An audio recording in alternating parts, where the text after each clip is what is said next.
Anyway mga kabarya, isang mapagpalang araw uli para po sa ating lahat. I-update po natin yung nangyaring trading day ng February 5, 2021, Friday sa Stock Market Philippines. Ang ating stock na i-update ay itong si ASEN, si Dito, si BUL, si Load, si UPM at ang ating PSE index naman. I-analyze natin yung mga movement nila at gagamitan natin ng chart analysis naman. Alright, dito nga po pala sa ating Kabarya Avenue PH channel, pinapakita natin yung ating mga pag-aaral sa mga potential investment naman para sa mga pangmasang Pinoy, no? Para sa stock market, para sa mga cryptocurrency holders ng Bitcoin at itong Ethereum naman. Dito ipinapakita natin guys na pwede pala tayong mag-invest na tayo mismo yung nakakakita ng ating mga portfolio at tayo mismo yung mga bumibili ng mga investment. Kasi hindi lang tayo yung gaya ng iba na nakikisakay lang tayo sa pag-invest sa mga ibang tao. Mas maganda naman na tayo mismo nga yung magdadrive ng ating mga capitals na ini-invest naman sa mga potential investment na ating mga nakita. Okay?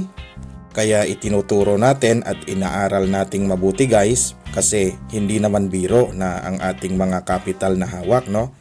Kasi pinaghirapan din po nating pera yon para hindi naman masunog sa ating mga investment.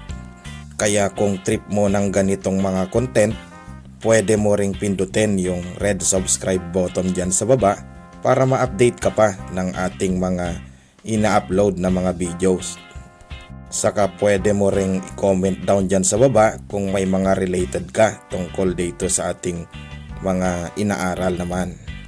At huwag nyo palang kalimutang basahin yung ating disclaimer dyan sa ibaba naman ng ating video guys. Thank you. Alright, simulan na natin yung ating topic. Ipasok natin itong ating si ASEN.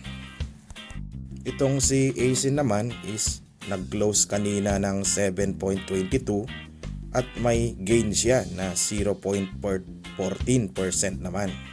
Natin yung ginawa ng ating mga foreigners. Kanina February 5, 2021, meron tayong net foreign buying na 12.83 million naman. Kaya gumaganda na yung takbo ng ating ASEN. Although kahapon may lumabas na mga foreigners pero hundreds of thousands lang, no? At saka nung February 3 may 7.17 million. Good thing yan guys na para sa ating stock naman na si ASEN. I-check din natin yung kanyang chart. Dito tayo guys sa kanyang day chart naman. Itong kanyang day chart, gumaganda na rin yung kanyang day chart kung papansinin ninyo guys kasi papakita natin itong mga MAs. Itong MA20 natin, itong yellow line is bumaba na siya. Tsaka kung papansinin nyo itong green line na MA9 naman niya is umangat na siya. Isang symbolize to guys na nagiging bullish na itong si ASEN. At tsaka nakasuporta itong kanyang blue line dito sa ilalim. At saka yung kanyang red line, napakaganda na ng kanilang mga distansya, itong kanyang mga MAs. Saka papansinin natin, ito namang kanyang MACD o MACD naman guys is gumaganda na, nagiging bullish na rin kasi nakikita natin dito sa kanyang MACD guys na yung ating blue line is umibabaw na, no? Umibabaw na dito sa red line at ang red line is pababa na naman siya guys. Ito ang isang sign na magiging bullish na, kaya good thing to para sa mga may hawak kay ASEN naman at saka sa gustong mag-test buy, pwede na mag-test buy kasi maganda na yung mga ipinapakita naman ng ating indicators. Saka nakita natin kanina guys yung mga foreigners is nagkakaroon na tayo ng mga net foreign buying na nagbobodega. Isang symbol din yon, no? At saka itong isa pa, itong pinaplat natin na pink na line naman natin is nakita natin itong si ASEN nagkaroon pa rin ng trend lines na sinusundan na sa ngayon, no? I-trace natin yung immediate support na, gamitin natin Fibonacci. Ang sinasabi naman ng ating Fibonacci is mukhang nagko-coincide siya dito sa pagsalo nitong ating yellow line naman, guys, no? Ang magiging immediate support natin is itong 6.75 na naiplat sa ating Fibonacci. Kaya sa mga trip naman itong ASEN is pwede na mag-test buy kasi maganda na ang mga indicators.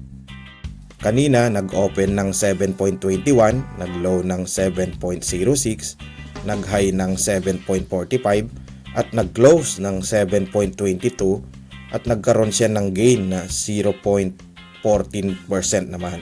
Good thing pa rin to, guys, yung kanyang nangyari sa closing niya ngayong Friday. Yan ang pinakita ng ating mga indicators. Pwede nang magbodega, pwede na ring mag-test buy kung trip nyo lang naman, guys, no? Puntahan natin si Dito naman. Si Dito is nag-close kanina ng 14.54 at may gain naman siyang 4.01%. Trace natin yung mga status ng ating mga foreigners. Maganda rin ang ginawa ng ating mga foreigners for the week kasi halos maraming nag-green. Ngayong February 5, nagkaroon tayo ng 2.22 million net foreign buying at saka nung February 4, 15 million naman ang net foreign buying. Tsaka nung February 1 at February 2, mayroon din, makikita ninyo, guys, puro million din yung mga pumapasok at nagbubodega. Isang sign din to na magiging okay na si Dito para sa kanyang uptrend. Check natin itong kanyang day chart. Gumaganda na rin ang chart ni Dito. Good thing ito, guys, para sa mga Dito holders naman natin. Kung papansinin ninyo itong kanyang mga MAs din, halos magkahawig yung ginawa naman ng kay ASEN, no? Kasi itong yellow line, itong MA20 is bumaba na rin siya. At saka yung ating green line, itong MA9 is nag-symbolize din na umangat na rin siya, guys, no? Yan yung posisyon kasi nila is mauuna tong green line kasunod yung yellow line naman natin sa MA para masabi nating magiging uptrend na yung isang stock naman, no? At saka itong nasa ilalim niya, itong MA50 at saka MA100, itong blue at red line naman natin, nakasalo sa ilalim, which is sinundan na nila yung pag-trade naman ni Dito. Isang symbol din yan, guys, no? Yung magagandang mga distance ng mga MAs natin na ipinapakita. Okay? At saka kung papansinin ninyo, guys, itong kanyang MACD rin is gumaganda na, no? Halos parehas na parehas sila. May kahawig kay ASEN naman to. Kasi yung ating red line is bumaba na. At ang ating blue line, natapos na yung kanyang pagiging downtrend kasi na-control na ulit. Makokontrol na ng bulls na naman yung ating bear kasi umilalim na yung red line. Isang symbol din yan na pwede na tayong magbodega sa mga Dito natics naman natin, no? Pwede na magdagdag, mag-test buy para pag naging up na siya, nakaposisyon na tayo, guys, no? Check din natin tong kanyang Fibonacci para sa immediate support na makikita ng Fibonacci natin. Yan naman ang ating immediate support na nakita is almost parehas ni ASEN kasi sasaluin din tayo nitong ating yellow line, no? Na 11.40 naman ang nakita nating immediate support dito. Saka i-check natin, guys, kung meron ding trend lines. Parang uptrend pa rin tong si Dito natin kasi kung titingnan ninyo, nagkakaroon na rin siya ng trend lines ulit para umakyat na naman. Kasi yun yung sinabi ng kanyang mga indicators. At saka meron ng trend lines na nabuo ulit kasi paakyat na naman itong ating si Dito. Kaya maganda ito sa mga Dito natics natin at Dito holders na merong hawak na nito, guys. Kanina nag-open ng 14.10, nag-low ng 13.84, nag-high ng 14.60 at nag-close ng 14.54. Saka siya nag-gain naman ng 4.01%. Maganda ang closing naman ni Dito ngayong Biyernes.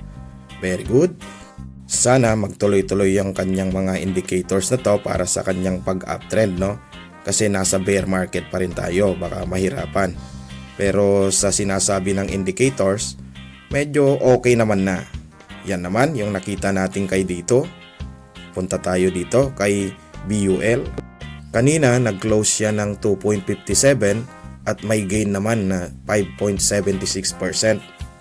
Itong si BUL din pala natin is mining din pala to guys, no? Related sa mining. Ito naman yung sinasabi ng mga foreigners. Ang ating foreigners nung February 5, mayroong net foreign buying na 1.4 million, February 4, 1.7 million. Tsaka kung papansinin nyo, yung buong linggo natin is puro green guys. Kaya very good din tong si BUL kasi isong ang symbolize na magiging uptrend na rin siya kung sakali. Kaso itong si BUL kasi natin is very volatile naman to guys, kasi minsan yung mga ganitong stock is pinapump and dump, pero watch out pa rin kayo, no? Check natin yung kanyang day chart. Maganda na rin ang day chart nitong ating si BUL, kasi kung papansinin ninyo guys, itong kanyang mga MAs naman napakaganda, no?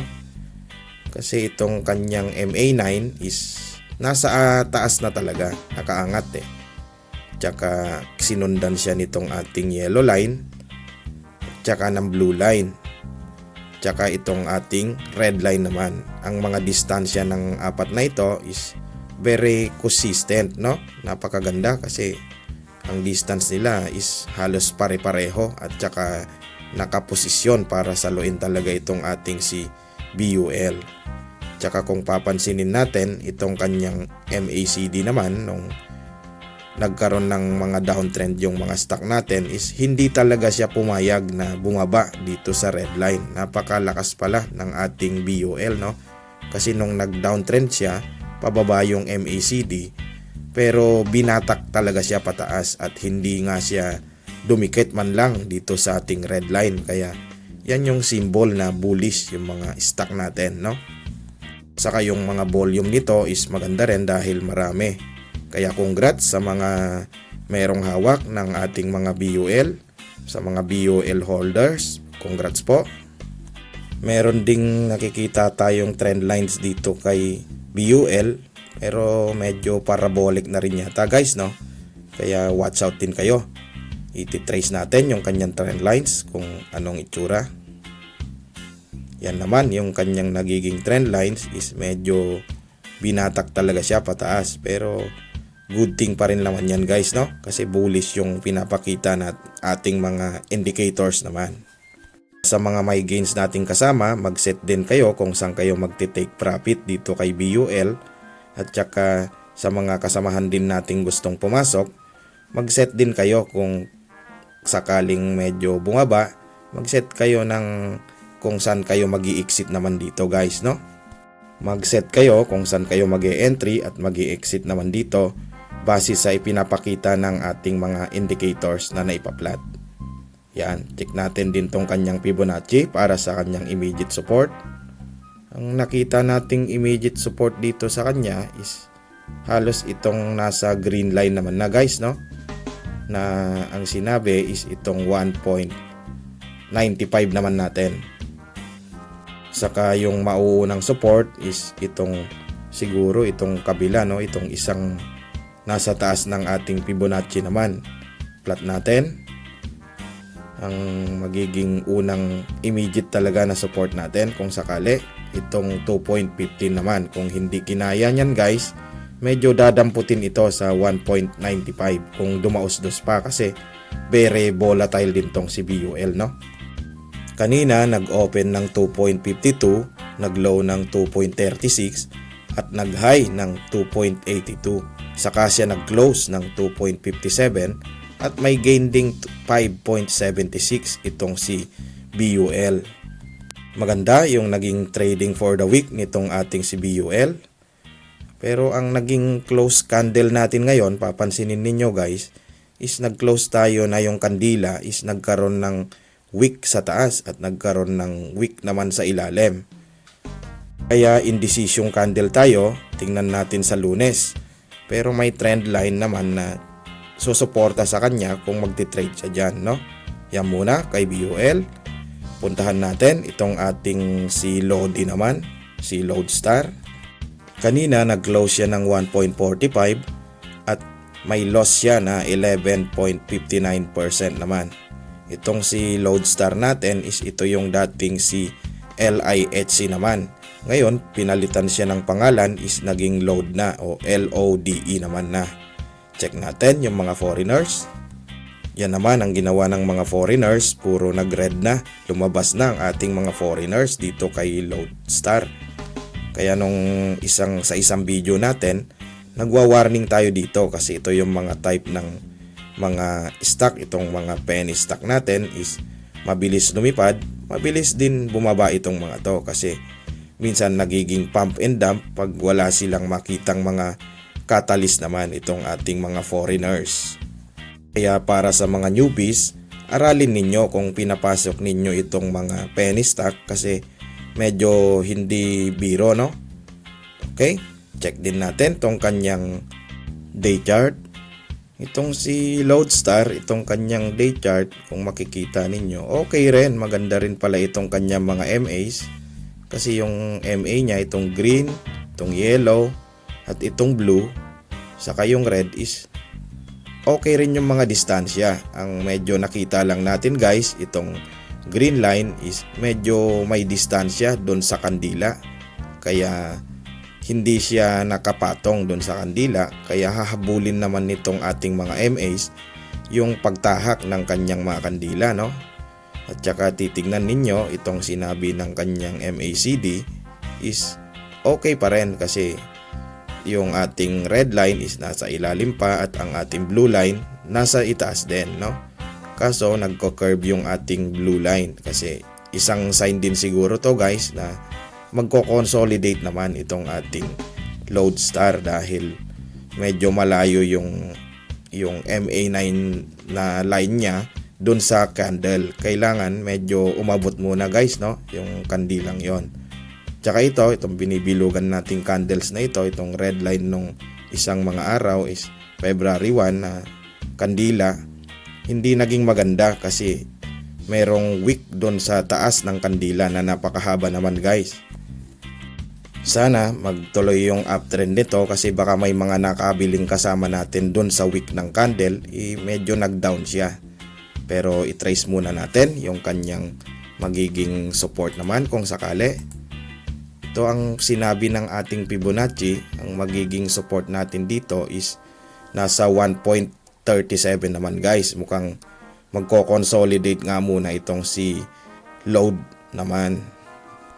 Kaya sa mga trip ito, i-check niyo yung entry at exit naman ninyo dito guys kasi medyo volatile din talaga itong si Lodestar kasi kung papansinin ninyo napakalalaki ng kanilang mga kandila, no? Pwedeng mag-up, pwedeng mag-down. Kanina nag-open ng 1.64, nag-low ng 1.43, nag-high ng 1.64 at nag-close ng 1.45 at loss naman siya ng 11.59% itong si Lodestar. Yan muna yung kay Lodestar. Puntahan natin itong si UPM naman. Kanina nag-close ng 0.0120 at may gain din siyang 20% itong si UPM. Mining din pala ito si UPM kasi United Paragon Mining. Kanina February 5, 2021, makikita natin ang mga foreigners, may net foreign buying tayo na 455,000 naman, which is good thing pa rin para kay UPM. Kaso nung isang araw may loss siyang 61,000 para sa mga foreigners. Pero i-check natin next week kasi penny stock din itong si UPM kung ano ang magiging movement niya ulit. Kasi ito yung mga stock na volatility ang tinitingnan dito guys, no? Kaya watch out kayo dito sa ganitong klaseng stock, araling mabuti. Okay? Puntahan natin itong kanyang day chart. Hindi naging maganda ang pagkakaayos ng ating kandila dito kay UPM kasi medyo napakagulo, no? Sabog-sabog naman itong kandila niya. Pero kung papansinin ninyo itong kanyang MACD, medyo binatak na rin pataas itong ating MA9, itong green, kasi kumambyo siya. Yung pagkambyo nga lang niya is talagang nabigla, kasi kung papansinin ninyo itong kandila ni UPM, napakataas ng pag trade niya kanina at nung isang araw. Itong stock na to is very volatile talaga ito, guys, no? Pero yung kanyang blue line at red line, itong mga MAs, maganda rin yung positioning. Kaso kung ikukumpara nga sa kanyang kandila, medyo napakalayo nitong kanyang mga MAs dun sa paglipad ng kandila. Kaya talagang medyo babatakin din to, o baka mabuhusan ito pababa, guys, no? Kaya watch out kayo sa mga nakabili. Tingnan ninyo kung saan kayo mag-i-exit. Tsaka i-trace ninyo tong kanyang MACD. Talagang okay rin, umibabaw yung blue line sa red line.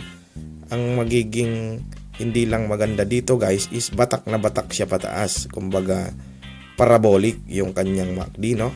Nabigla ang kanyang MACD. Mas maganda sa mga stock is yung smooth lang sana ang kanilang pag-trade dito sa ating trading day. Pero sa ating mga day traders, ito yung gustong-gusto nila, kasi marurunong bumasa ng mga chart ang ating mga day traders. Kaya nakakasakay sila sa pag-angat at saka nakaka-exit sila sa pagbaba naman nito. Yun ay para sa mga day traders natin, itong mga penny stock naman na lumilipad. Kasi kung titingnan ninyo yung kandila niya, guys, is hindi maganda. Malaki ang mga wick ng ating mga candles, no? Halos napakahaba ng mga buntot ng ating kandila dito, kaya medyo mahirap huliin yung paggalaw ng ating UPM. Kaya para sa mga newbies, medyo ito yung mga stock na iingatan ninyo, kasi nakakasunog po to ng mga mga capitals naman, no? Ang nakikita nating support dito is itong yellow line pa rin siguro natin, guys, itong 0.0078 kung dadamputin dito, no? Kasi medyo hindi maganda yung pag-trade ng kanyang mga kandila. Madaling batakin pababa.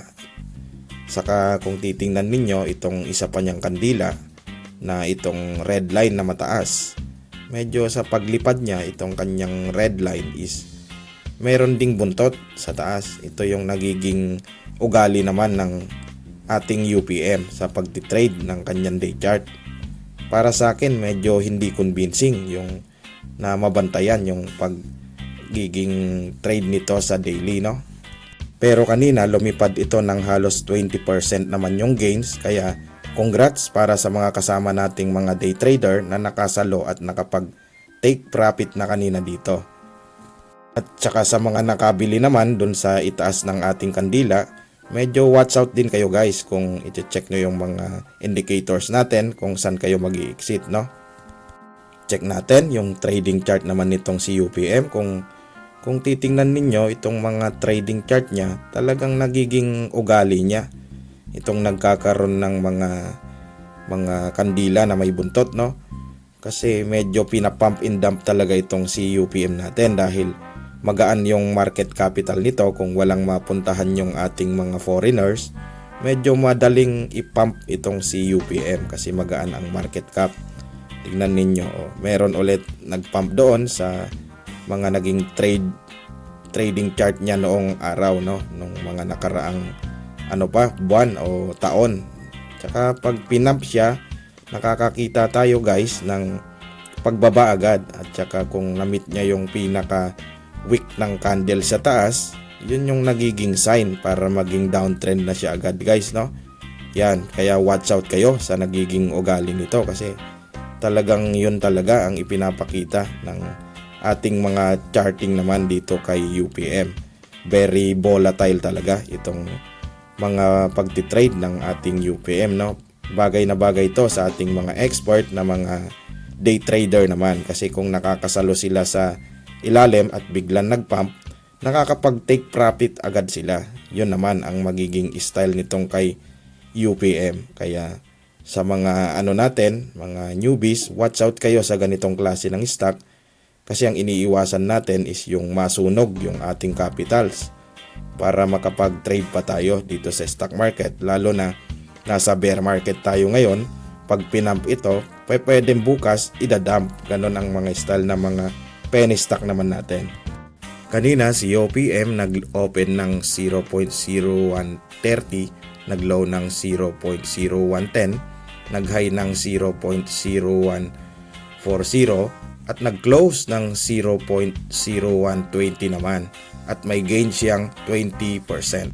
Alright, PSE index tayo guys. Nag-open kanina ng 6,899, nag-low ng 6,843, nag-high ng 7,019 at nag-close ng 7,019 at may gain naman na 1.67 itong si PSE index naman natin. Maganda kanina. Medyo nung last hour ng trading day, hinugot na itong si PSE index natin at close siya ng around 7,000. Kaya good thing pa rin guys, medyo nakasurvive tayo sa 7,000 kaninang Friday, no? Okay? Nagkaroon naman tayo ng net foreign buying ngayon na 51 million ngayong February 5. Good thing din to guys, kasi kung papansinin ninyo, nasa bear market tayo, is puro red yung January natin at February, no?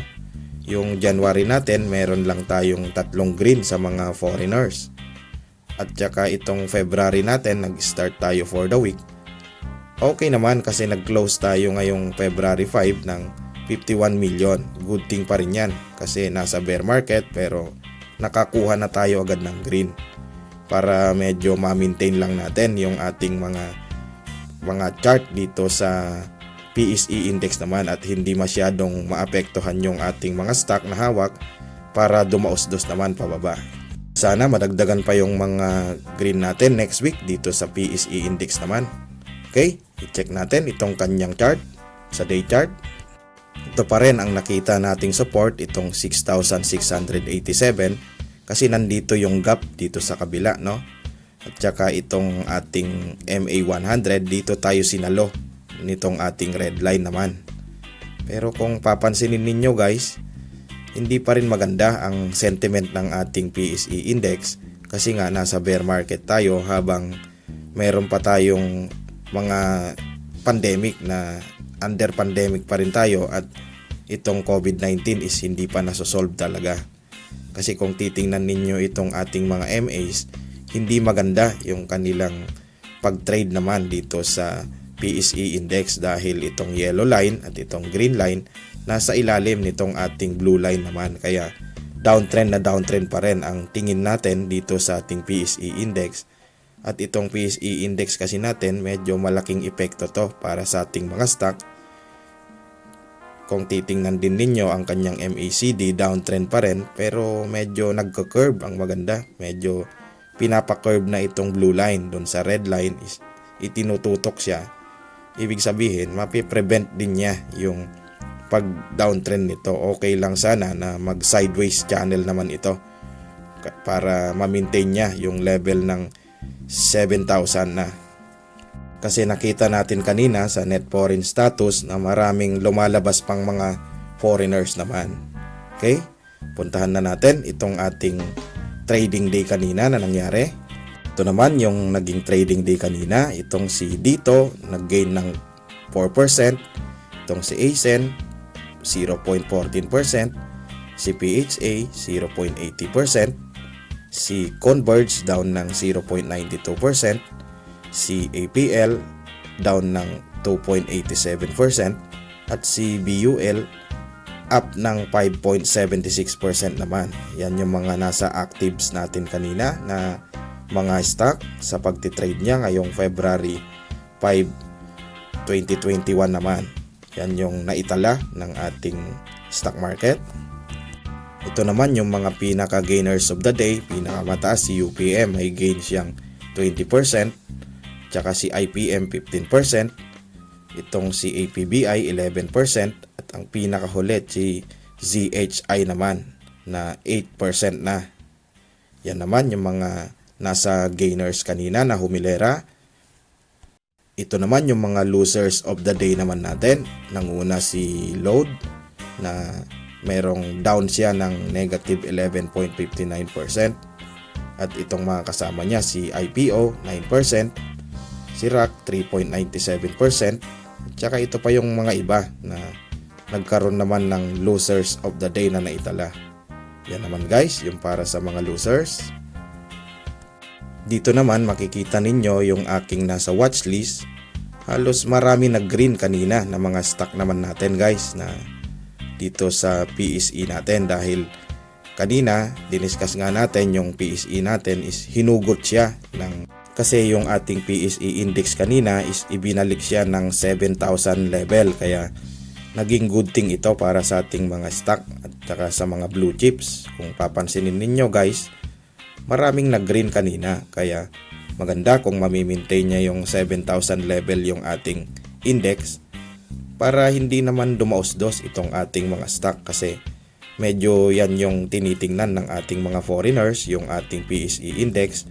Kung medyo nami-maintain at gumaganda na, medyo doon palang magbabalikan yung ating mga foreigners naman para bumili ulit ng ating mga stock, no?